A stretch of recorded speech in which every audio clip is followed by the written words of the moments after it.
Audio Jungle.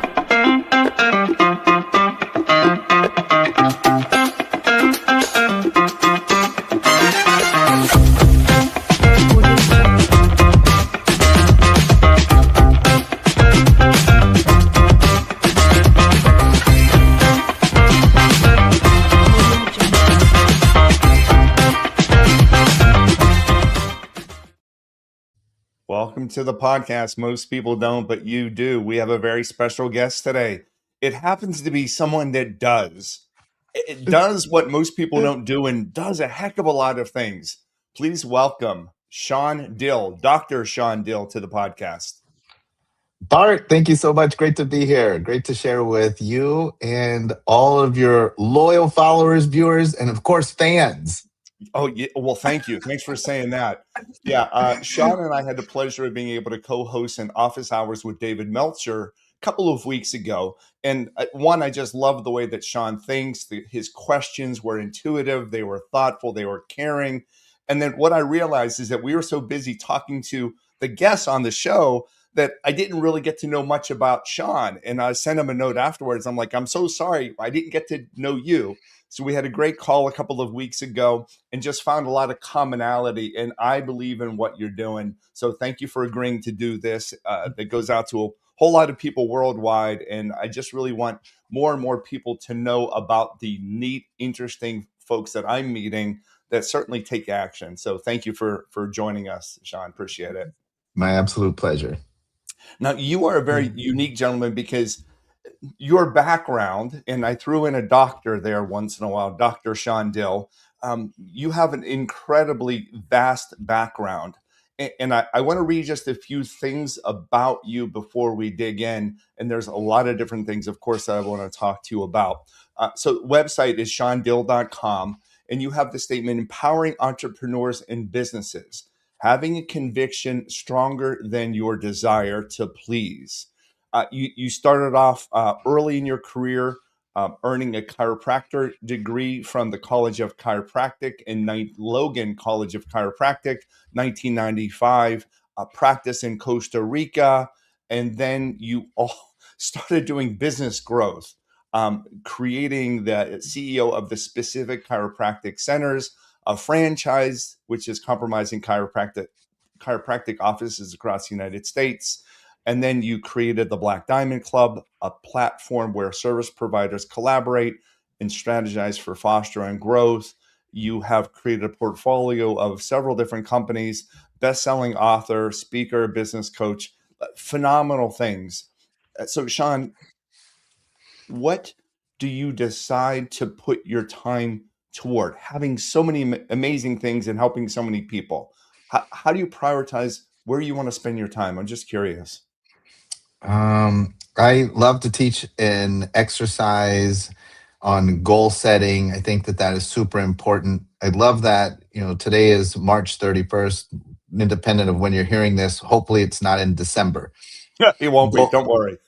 Well, no, because people might be listening to your podcast in December and go back and hear this episode. But what happens in December is everybody is on goal setting. April 1st is the perfect day to think about your goals. Every day is a perfect day to think about your goals.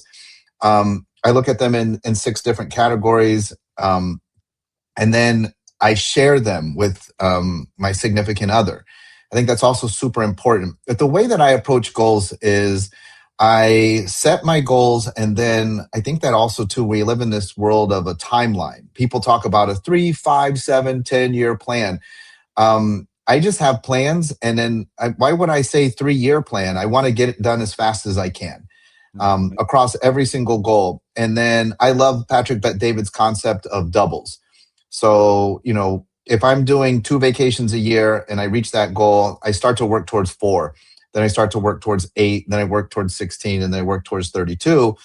If I want to do $1 million in revenue, once I hit $1 million, I consult with a lot of people. I always say, well, what's next year's goal? And they say, well, 1.2. And I say, where'd you come up with that? And they're like, I don't know. Like, let's start working towards 2 million. And that's the other thing is, and you guys, as our good friend David Meltzer talks about the man-made construct of time. I'm a big believer in that as well. There's nothing magical about the calendar year. The only thing that I'm worried about is what I did in the last 365 days. Mhm. So today, I'm going to try to beat March 31, 2025. If I can do that, I'm going to get ahead because I'm going to lose that off my 365-day look back, and I'm going to gain today. Wow. And so, as far as prioritization, every day I want to get closer to every single one of my goals. And that's the thing is if it doesn't move me closer to my goals, then I just don't do it. Okay. If it doesn't move you closer toward your goals, you're not going to do it. Makes sense. May I ask, how many goals do you have currently? There's You have 100? approximate You have three? What? no. There's approximately 3 to 5 in each category. So there's roughly 28 goals, Okay. 6 categories, and there's 3 to 5 in each one. In categories, personal, professional. Purpose. So that's number one is purpose. For me, doing this podcast with you is an opportunity to fulfill a purpose goal. I really want to make an impact with the way that people view health and success. And so this is an alignment. So this is a no-brainer, right? So the time that we spend together, the other day when we had a conversation, moves me closer to purpose goals. I think a lot of times too, we find ourselves in odd things that aren't moving us to our closer to our goals. So purpose, professional, personal, prosperity, people. That's another one that is highly overlooked. Who do I want to meet? Who do I want to deepen relationship with? Same thing. Like, so once I've met you, we had a conversation. You go on. I actually track my relational assets. I think there's a vast difference between relationship capital. Everybody talks about relationship capital. Nobody talks about relationship equity. Relationship equity. So equity in a business is what you own. Capital is what you utilize to make it go. Right. The capital is the fuel. And so relationship capital might be who you know, what you know, skills that you have, etc. But equity comes with time and it comes with investment into a relationship. And so as much as we're worried about our finances and we track our finances on QuickBooks or whatever Zero, whatever program you're using, and we hire somebody to keep track of our finances, we have a bookkeeper, we have a CPA. We don't do that with our relationship capital or equity. I spend a lot of time looking at the people that I choose to invest in because it's actually people that move me closer to my goals, right? Mhm. So if I want to fundraise, if I want to open a new business, I'm in franchising, so doing business with other franchisees, all of that is all people driven. And so I spend a lot of time looking at people goals, and then of course play goals, right? The things I play golf. I love golf. I go to Scotland every year. I'm just ticking off the bucket list courses Mhm. because that's important as a play goal for me. Hmm. Yeah, understood. So for our listeners, identify different buckets, different categories, and then think about, okay, in doing something and spending time doing something, is it going to move me toward one of my goals? And as you said all of those things, Shawn, I'm just kind of wondering, is it with all due respect, is it a selfish approach? You're going to spend time with people that can help you move you closer toward your goals. Do you view that as selfish? Of course it is, because I'm a person. I am a self. Uh-huh. Right? So I mean, I gotta eat. I gotta move myself from place to place. I gotta have a car. I want to have fun while doing all of that. I've got to be surrounded by the people that I enjoy being around. Um, Look, there's a lot of people out there, and I understand. We want to eliminate the self, but at the same time, we also need to recognize that we are human beings. We are self. I think that's the first and foremost is who Yes. you are as an individual, and how do we edify that? If you want to get spiritual on it, there's also then the physical component, Mhm. right? And so I have to make sure that I am physically capable because I'm of zero use to the world if I'm not in optimal health.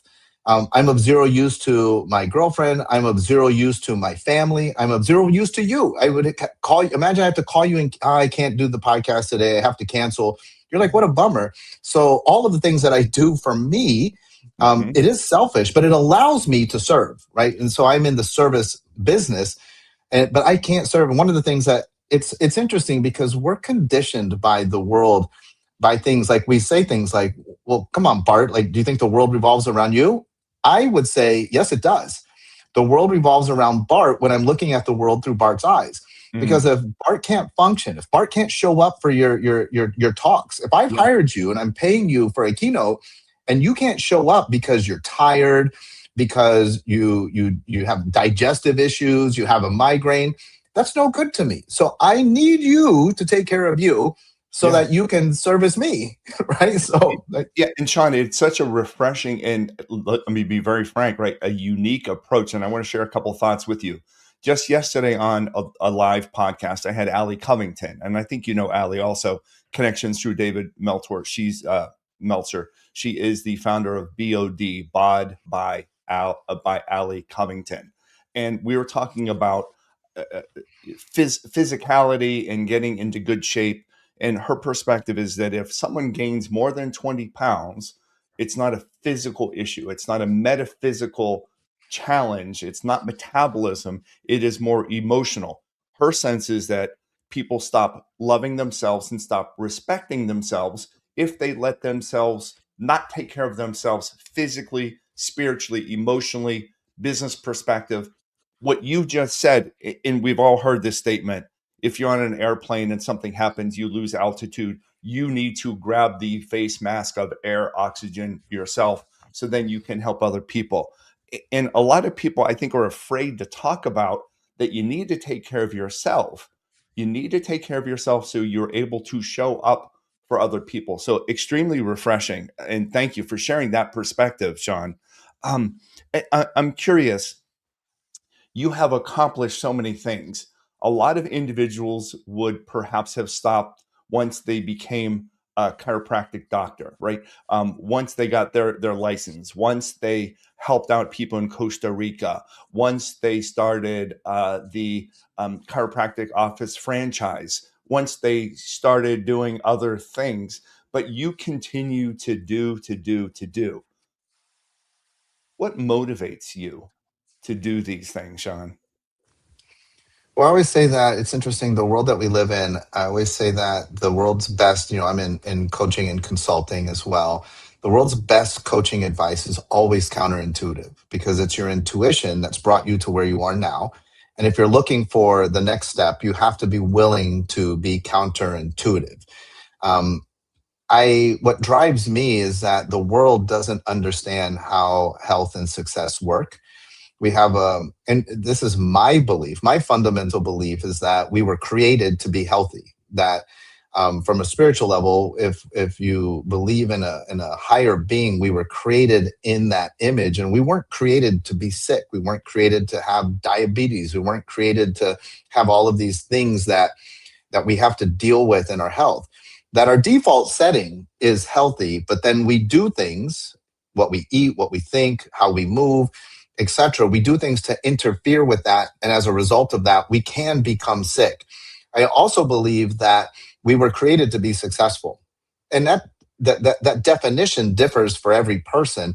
But we were created to be abundant, and not just abundant. We were created to be overflowing, so that we could share out of that abundance with other people.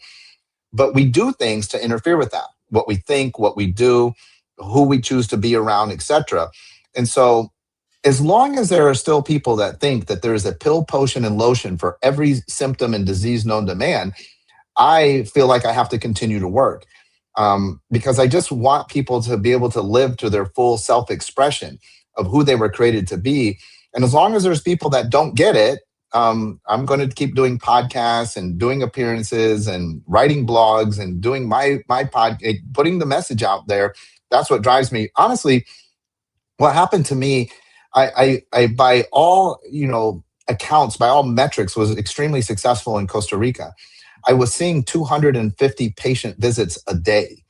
I wrote the law that I authored the law that regulates the very profession of chiropractic when I was 24 years old. I lobbied for the passage of that law in Costa Rican Congress in a language that I honestly at that point didn't even speak very well.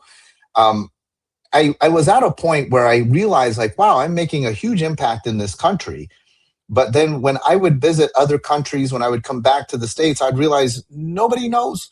Not that they didn't know me, they didn't know about the impact. And so that's honestly one of the things that caused me to make a shift, because I was like, I need a bigger and better platform. Now, Mhm. today, at that time, social media wasn't huge, but today we have things like social media that afford a lot of people a platform to share their views on whatever the topic is. But I just knew that I had to make an impact outside of just chiropractic and outside of the people that I was seeing. I mean, and if I hadn't have made that switch, I wouldn't be talking to you today. Right. Yeah.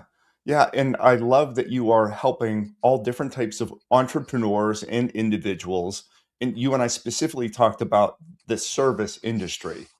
And I just created a tag for this to go out to LinkedIn Live and to our YouTube channel, but talking about right the selling elements of who is a person buying from. And you shared a really good statement, something along the lines of, right, you're not selling you're selling yourself, right? You're selling yourself. You're not always selling your product or services. And that kind of, it kind of freaks people out a little bit. And I wanted to see if you could talk just a little bit more about who are people buying when they are buying your product or services, and what can individuals do to enhance that? Yeah, typically people in the service world abhor sales.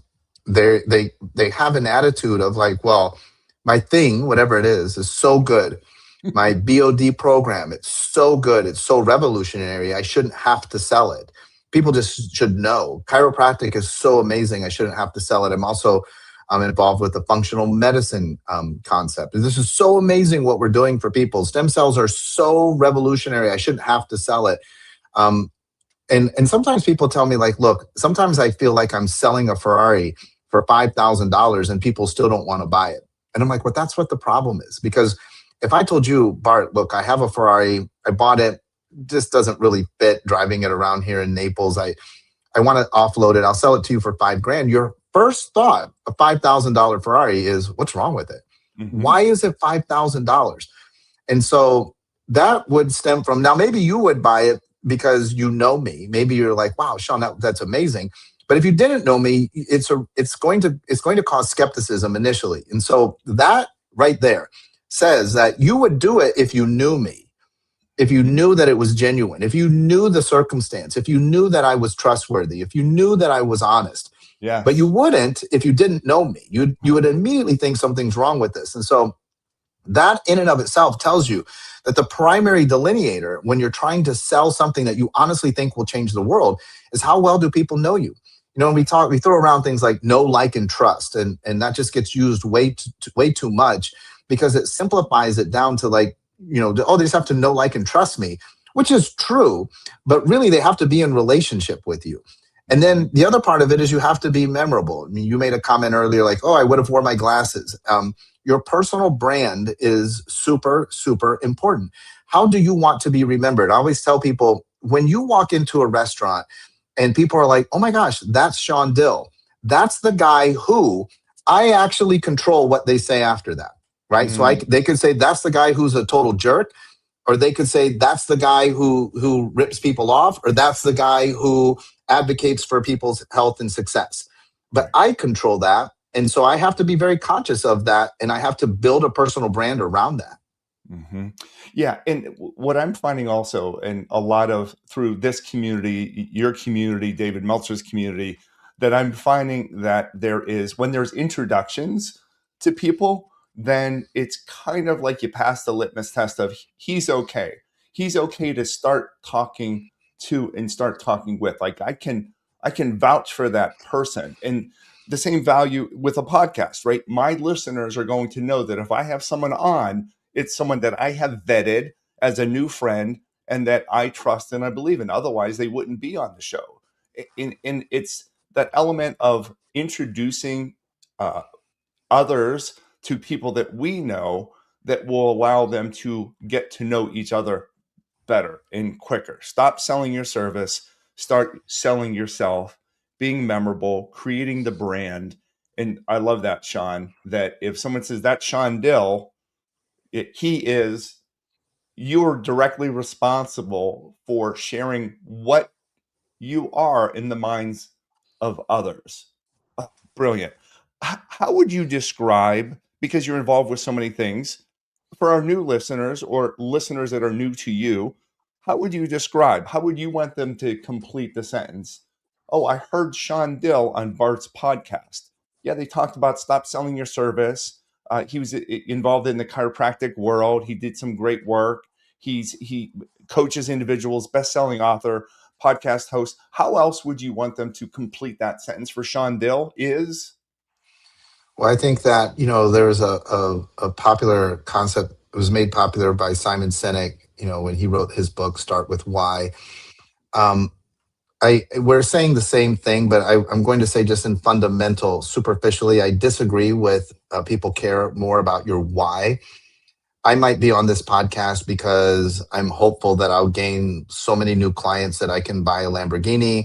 I might be on this podcast because I want to have a successful business because I want to send my kids to college. When this started to proliferate, I began to watch a lot of keynote speakers like yourself would begin with, well, let me share with you my why. And they would always put up a picture of their family. And I would honestly say, like, look, I know Bart, love Bart. Now I'm seeing a random person, a mother, and three random kids. That doesn't make me say, wow, I want to do business with Bart, right? Mm-hmm. So the why is not as important as I believe what you stand for. Now, if you really dive into Simon's work, I believe that's what he's getting at, right? Like people buy what you stand for. Therefore, the answer to your question is I would say and I recommend that everybody be able to do this. I, Shawn Dill, stand for a world where health and success are known as fundamental truths rather than fundamental pursuits. If that resonates with you, then I have stuff in the health and wellness space that would be great for you. Or I have stuff in the business space that would be great for you. If you disagree with that, if you're like, that's not true, I disagree with that, then nothing I have to offer you would be in alignment or resonate with you. And that's okay too. But the starting point is you need to know that I believe in a world where health and success are known as fundamental truths, not Yes. fundamental pursuits. Wow. Absolutely brilliant. Had you ever been asked that question before, Oh, of Shawn? course, and I mean, and I teach on that all the time. I think that that's so vital that people can articulate that.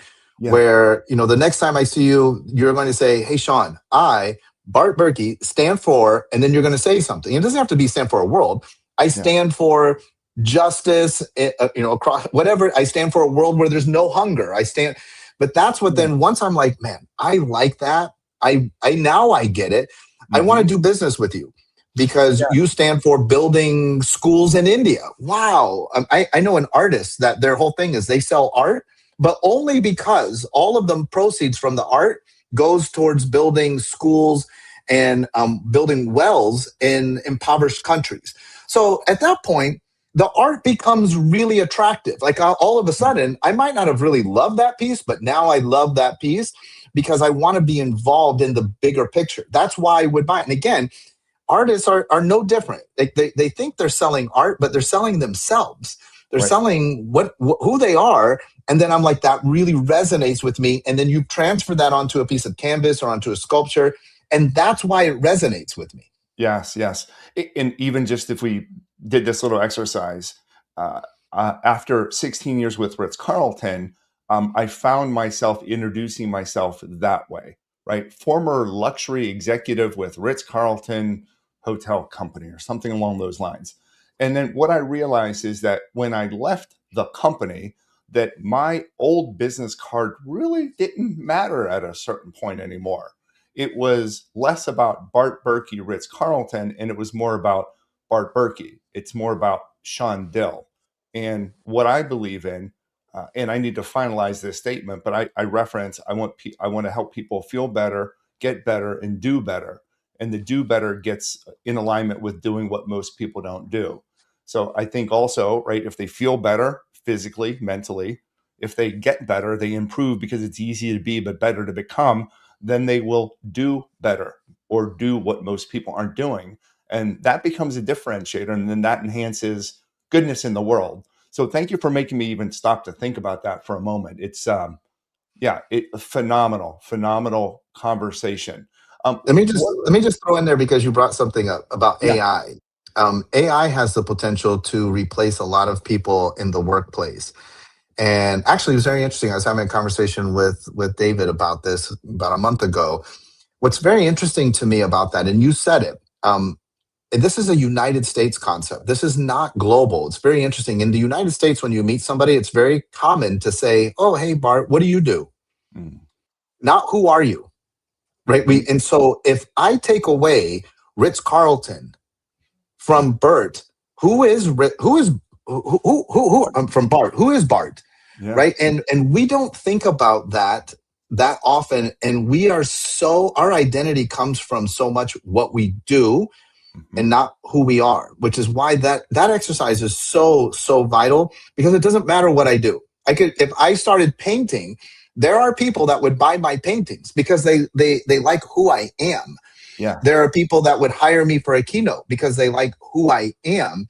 But if I Yes. was only a keynote speaker and we had a COVID situation and there was no more gatherings and no more keynote seminars, then who am I? I lose that identity. And so many people listening right now, watching right now, you need to think about that, because if I strip away what you do, Mhm. who actually are you? But at the core of that, if you can do that exercise and strip away what you do and you can discover who you are, that's the most sellable asset that you possess. And which aligns back to stop selling your service, start selling yourself. What are you doing to be memorable, different, unique, valuable? And how are you contributing who you are, not what you do, to others, to make sure that they are understanding your mission, your vision, your values? And it kind of goes back when I explain my relationship with David Meltzer as an example. I describe him and what he always says, right? I want to make a lot of money. I want to help a lot of people. I want to have a lot of fun. And I was like, well, I kind of believe in that also. And then one person just recently said, well, should it be make a lot of money first? And I was just like, well, what's wrong with that? The second one is help a lot of people. And they're just like, well, if you are really altruistic and if you are really serving and giving of people, wouldn't want to be help a lot of people first. And then the selfish things come a little bit, not selfish, well, yeah, selfish for me, come a little bit later.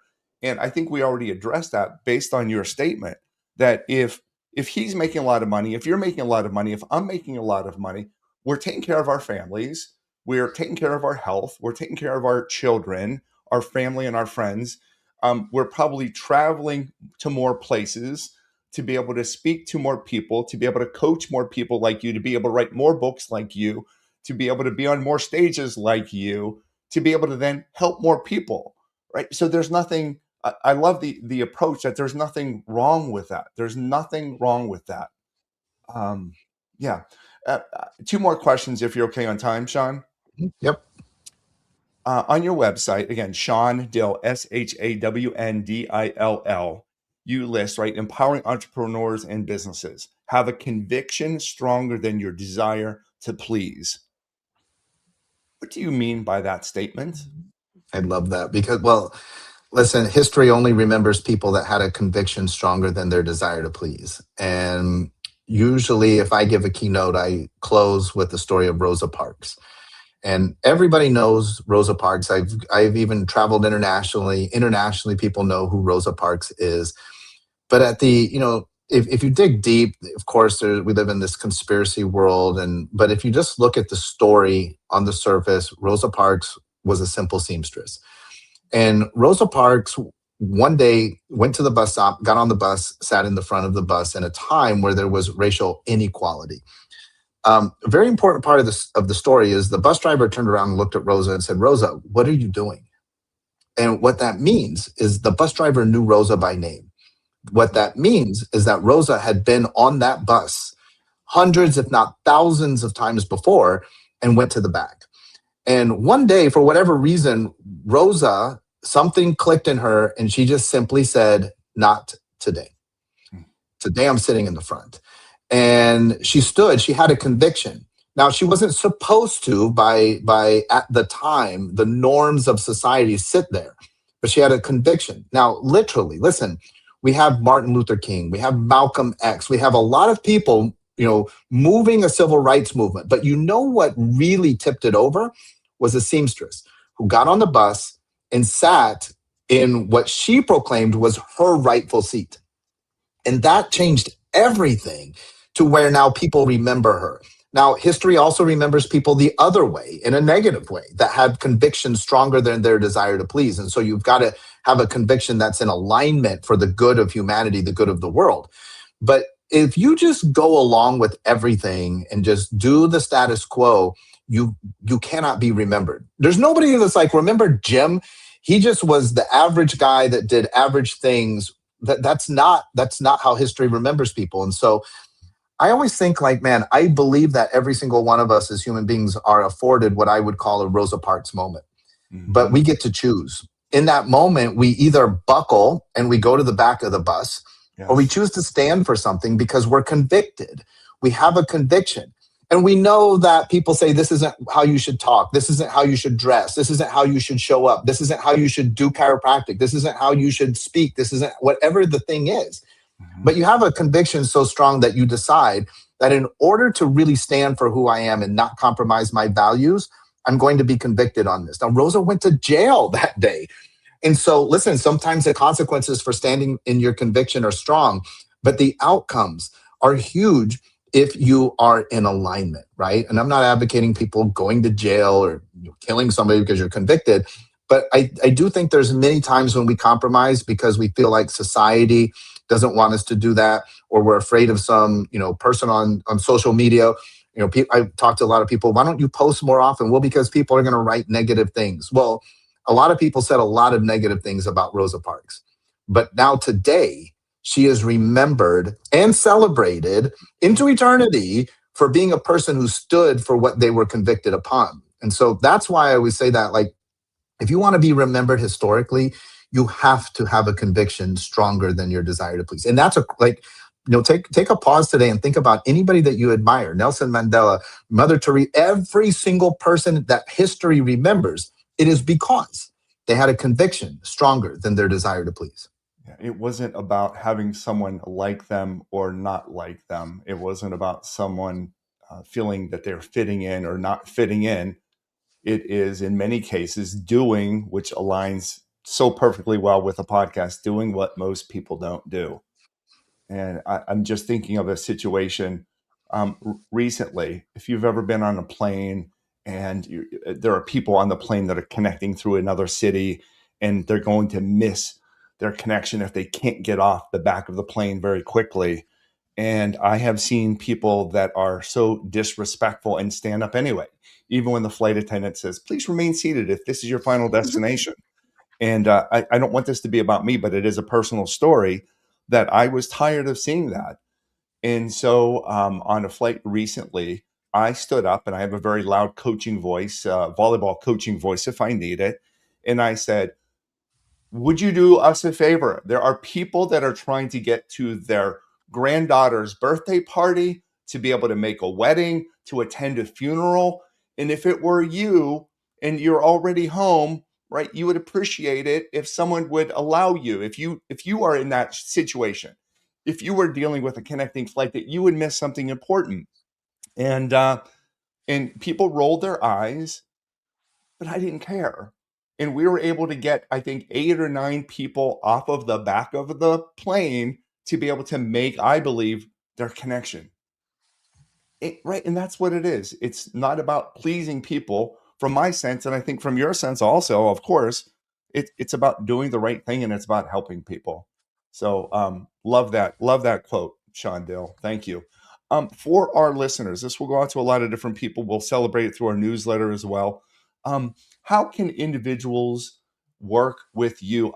And also, I want them to be able to buy your book as well. How can they work with you? Do they need to be an entrepreneur? Do they need to be established already in business? But who is a person that would, I mean, I'm sure everyone would benefit, but who is ideal that you can definitely help? Ideal for me, I work with people that have a big passion for changing the world and they're looking to grow and scale in order to reach more people in order to make an even bigger impact. And of course, along with that comes the lifestyle that they deserve for doing good in the world.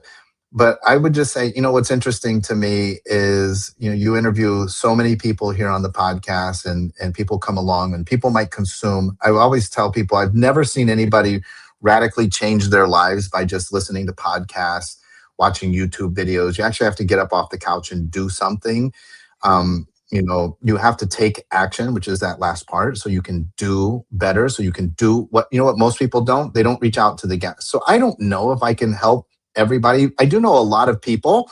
So my email's on the screen. It's super simple. Shawn, SHAWN at ShawnDill.com. They could just shoot me an email and say, this is where I'm at. Can you help me? And maybe I can't. And there's nothing wrong with that either. At least you asked. At least you stood for something. And maybe I know somebody who can, or maybe I can help you. And so I just think that we live in this world where we see people on screens and we're like, I could never access them. And I super appreciated you and I did a show, then you reached out. It's just not easy. It literally is. I mean, you're living your life. And so you were like, well, let me just reach out to Shawn. And you'll be surprised how many times people are like, sure, let me help. And again, that goes back to, if you have found success, which, part of that is making a lot of money, you're in a position that you can help. You can, maybe you can't afford my fees, but maybe I could, listen, it won't kill me if I work with you for 3 months at a reduced fee or whatever it is, but you've got to ask. You've got to ask. So just hit me up. I don't know if I can help, but you should ask and we'll see if I can or not. And Shawn, that just shows the caliber and quality of who you are, not what you are, not what you do, but who you are. Because if I had asked that question to other people in the past, they might have said, well, I need someone that's making between, their net revenues are between 20 million and 35 million and this to this, and they have 500 employees. You just said, if you think I can help you, reach out, be vulnerable, right?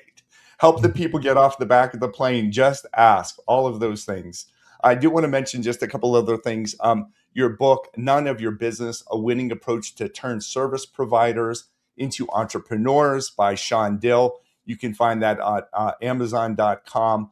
Incredibly highly rated and just really cool. When you provide a service you believe in, one with the power to change lives for the better, you'll approach your work with a sense of joy. That was just one little quote in the description of None of Your Business, the book by Shawn Dill. So I would encourage people, connect with Shawn, follow him, buy his book, learn from him. And if it resonates with you, take some of his suggestions of what you've heard today and begin to apply them to yourself. Stop selling your service, start selling you, make yourself unique, memorable, and different, and do what you believe in and what you stand for, not how other people are going to view you. Shawn Dill, cannot thank you enough. ShawnDill.com, official website, entrepreneur, business coach, author, and all around heck of a gentleman, Dr. Shawn Dill. Cannot thank you enough, my friend. Really appreciate it. Thank you so much, Barry. I know we're going to do more stuff together. I look forward to it. Can't wait.